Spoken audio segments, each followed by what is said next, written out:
അദൃശ്യമായ ആത്മബലത്തിന്റെ മഹാകവചം.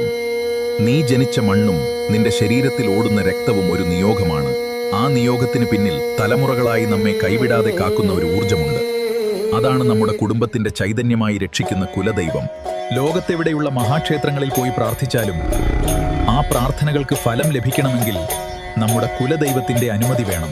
ഭദ്രകാളിയമ്മ കേരളത്തിന്റെ ആത്മവീര്യം. കേരളത്തിലെ തറവാടുകളിൽ കുലദൈവമായി വാഴുന്നത് ജഗദംബികയായ ഭദ്രകാളിയാണ്. ശത്രുദോഷങ്ങളിൽ നിന്നും രോഗപീഠകളിൽ നിന്നും കുടുംബത്തിലെ അകാല ഭയങ്ങളിൽ നിന്നും തന്റെ മക്കളെ കാക്കാൻ വാളും പരിചയമേന്തി നിൽക്കുന്ന അമ്മ. ആ അമ്മയുടെ കാരുണ്യം ലഭിച്ചവന് ലോകത്തൊന്നിനെ ഭയപ്പെടേണ്ടതില്ല. നിങ്ങൾ ജനിച്ചപ്പോൾ മുതൽ നിങ്ങളുടെ ഓരോ ശ്വാസത്തിലും നിഴലായി കൂടെയുള്ളത് ആ കാളിയമ്മയാണ്. കുലദൈവമുണർന്നാൽ കുടുംബമുണരും. സന്ധ്യാദീപത്തിന് മുന്നിലിരുന്ന് എല്ലാ അഹങ്കാരങ്ങളും മാറ്റിവെച്ച്, അമ്മേ, എന്റെ ഭദ്രേ, അറിഞ്ഞോ അറിയാതെയോ ചെയ്ത തെറ്റുകൾ പൊറുത്ത് കൂടെയുണ്ടാകണേ എന്ന് കണ്ണു നിറഞ്ഞ് വിളിച്ചാൽ മതി. ഏത് കഠിനമായ ദുരിതക്കടലും അമ്മ നീന്തിച്ചു തരും. വാക്കുകൾക്കതീതമാണ് അമ്മയുടെ കരുണ.